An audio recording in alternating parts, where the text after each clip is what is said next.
Welcome back to the 6th reading in the Wherefore Art Thou Journals series. If you're new here, every Thursday we explore selected passages from Romeo and Julian's private journals, the entries that were never meant for anyone else to read. Before we dive in, if you're not already subscribed, go ahead and hit that subscribe button so you can follow the journey every week. And don't miss our Monday shorts where I give a sneak preview of what's coming and share extra insights from behind the scenes. Today, we're back with Julian. If you've been watching this series so far, you might have noticed the rhythm, one week with Romeo, the next with Julian. And if you're new here, there's a full playlist right here on the channel so you can catch up to every entry I've read so far from the beginning. Like last week's reading, we're back at the movies once again, and the timing felt especially fitting considering the film Julian and JJ see together, and with Avatar Fire and Ash hitting theaters this week. Stick around after the reading because I'll be sharing a personal connection to Avatar's director James Cameron that ties directly into my own creative journey. This time, I'm reading Julian's full entry. It's not a long one, but it carries a lot of emotional weight. Julian has been struggling across several entries, lingering discomfort with his sexuality and mounting pressure from the captain of the swim team, who continues to push him despite Julian's hesitation. That pressure doesn't disappear here. It lingers. Let's dive into his latest entry. Saturday, December 17th, 2022. Entry by Julian. Oh my god. Avatar 2 was amazing. Not sure if I liked it more than the first, but the visuals were stunning. They really stepped it up. The higher frame rate threw me off a bit. It almost felt like a video game. JJ noticed it right away, but I didn't catch it until later. Normally, I'm not into 3D, but this movie was made for it. Definitely worth seeing. Being in a sold-out theater was incredible.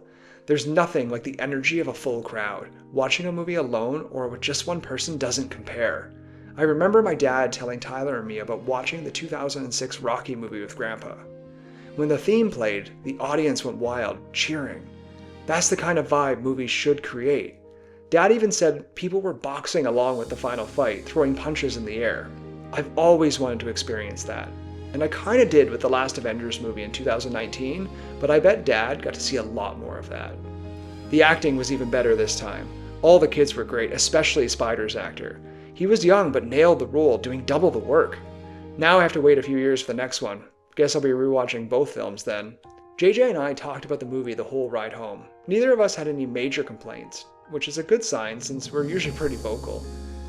I won't write down everything JJ said, she can share her thoughts, but she really enjoyed it. We're already debating seeing it again. Definitely liked it more than Violent Night. I considered staying at JJ's but decided to head home. We'll hang out plenty during the break. It's hard to believe it's only a week until Christmas Eve. I should probably do some shopping soon. I don't love buying for my parents and Tyler, it just feels like it's a must. But I always get gifts for JJ, my aunt, and uncle because I want to.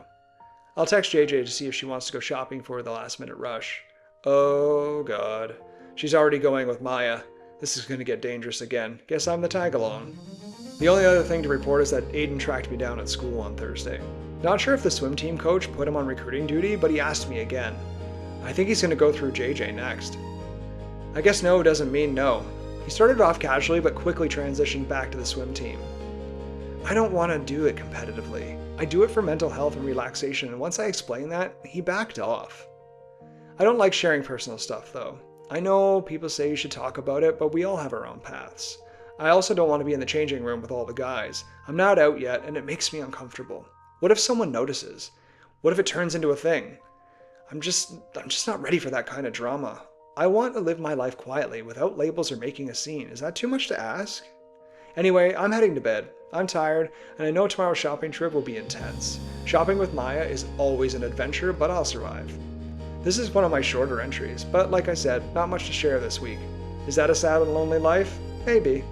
As you can hear, Julian is still struggling in his own skin. The anxiety around locker rooms, the fear of being seen, the worry that a glance might give something away, it's all sitting right under the surface. And while these journals begin in 2022, there are still so many people today who wrestle with identity and acceptance in the same way. Julian is no different.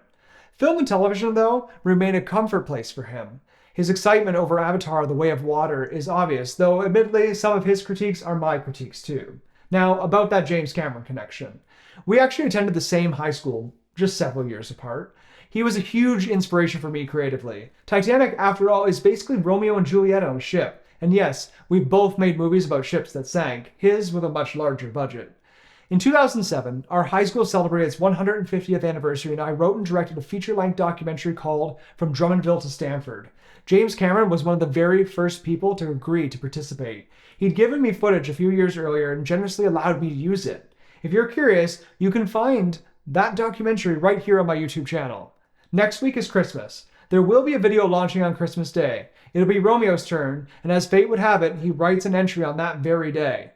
If you've enjoyed this reading, make sure to like, subscribe, and turn on notifications so you don't miss what's coming next. Drop a comment. Will you be seeing Avatar: Fire and Ash in theaters or waiting to stream it? If you want the full story, including everything I don't read here, you can order Wherefore Art Thou Journals Volume 1 through the links in the description or at romeoandjulian.com. Until next Thursday, keep your heart open, your journal close, and your story unfolding.